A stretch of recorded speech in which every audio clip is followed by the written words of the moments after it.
حضور میرا سوال عالم برزخ کے بارے میں. اچھا. اس کے 2-3 چھوٹے چھوٹے پارٹس ہیں. یاد رکھو مرنے کے بعد انسان کی روح اپنے آخری فیصلے تک یعنی جنت اور دوزخ کا جو فیصلہ ہے الٹیمیٹ سٹیج اس تک پہنچنے تک وہ کن کن مراحل سے گزرتی ہے اور خاص کر چھوٹا سوال کیا آپ نے. ایک دو چھوٹا سا ہے ابھی اتنی سی بات ہے نا. ایک دو پارٹس ہیں. بہت لمبا سوال کر گئے ہیں آپ. اچھا. ہمارے ایک شیخ پورے میں وکیل صاحب ہوا کرتے تھے. وہ ویسے تو وہاں کے آزاد منش آدمی تھے, بڑے برسوخ آدمی تھے. ویسے ان کے جو بار میں ان کو بڑا ایک روب داب تھا, بڑے طاقتور انسان, لیکن دینی لحاظ سے ذرا کمزور سے. ایک دفعہ ان کو خیال آیا کہ چلو حج ہی کرائیں, شاید پچھلے گناہ معاف اور آئندہ کے لیے کوئی اصلاح ہو جائے. تو حج سے جب واپس آئے لوگوں نے کہا برا واقعات بناؤ, کیا کہتے میں تو توبہ کر کے آیا بس. یہ مولویوں نے مروا دیا مجھے. کہتے بڑے سخت موسم تھا اور یہاں یہ باتیں کرتے ہیں مکہ مدینہ سے ساتھ ہوتے ہیں. تو میں بغیر کپڑے لیے, بغیر اس خیال کے کہ دور کا سفر ہے اس کے لیے زیادہ راہ پورا لے لوں, بس جا رہی تھی مدینے کے لیے, میں بھی بیٹھ گیا. میں نے کہا مولوی ہر وقت مکہ مدینہ کہتے ہیں, شاید ساتھ ہی ہوں بالکل. تو 250 میل سفر اور بیچ میں رات پڑی, اور اتنی ٹھنڈی رات کہ دن گرم اور رات ٹھنڈی. کہ بھائی تو ہوش اٹھ گیا, ڈر لگتا تھا صبح تک شاید زندہ بھی نہ رہوں. اسی مصیبت سے میں واپس لوٹا ہوں. تو میں تو توبہ کر کے آیا ہوں. مراد میری یہ ہے کہ بعض دفعہ جو فاصلے ہیں وہ دیکھنے میں چھوٹے لگتے ہیں, سنتے جو رہتے ہیں ہر وقت ابھی مرے کل جیے تو اس میں مولوی کا قصور نہیں, ایک طبی حالت ہے. اصل میں انسان کثرت سے جو باتیں بیان کرتا ہے ان میں فاصلوں کا خیال نہیں رہتا کہ فاصلے کتنے ہیں, یا بیان کرنے والے کو تو علم ہے لیکن سننے والا بعض دفعہ نہیں سمجھتا. یہ مطلب ہے.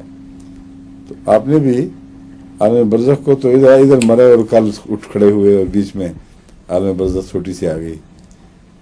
یہ بات نہیں ہے. عالم برزخ کا دور تو ہو سکتا ہے 1 ارب سال بھی ہو, کوئی نہیں جانتا کہ کتنا لمبا دور ہے.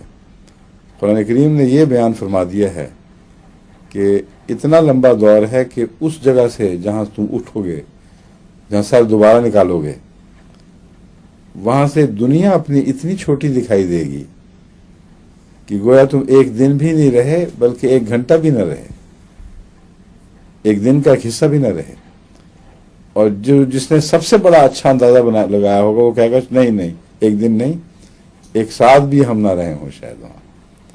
اور اللہ تعالیٰ کہے گا کہ تمہیں اس کو بھی پورا اندازہ نہیں. اتنا چھوٹا عرصہ دکھائی دے گا اس فاصلے سے کہ زندگی بالکل ہی مختصر سی آنن فانن آتی اور جاتی ہوئی دکھائی دے گی. اس زندگی میں آپ مڑ کے دیکھیں تو اتنا چھوٹا تو نہیں نظر آتا. بچپن کا زمانہ سکڑتا تو ہے, مگر یہ تو نہیں کہ آپ کہیں کہ میں آنن فانن ختم ہو گیا. اس لیے وہ زمانہ بہت دور کا ہے, اور یہ سارا عرصہ روح کی پرورش میں, اس کے ترقی دینے میں, اس کو نئی صورت میں دوبارہ زندہ کرنے پر خرچ ہوگا. اور اس تمام عرصے میں بیمار روح بیماری کے دکھ اٹھاتی رہے گی, صحت مند روح صحت کے لطف اٹھاتی رہے گی, مگر مبہم طور پر, جس کا پیٹ میں بیمار بچہ ہو یا صحت مند بچہ. اور جب وہ مکمل طور پر اپنی نشو و نما پا کر اس دنیا میں ابھرے گا تو اس وقت قرآن کریم کے مطابق اس کی نظر بہت تیز ہو چکی ہوگی.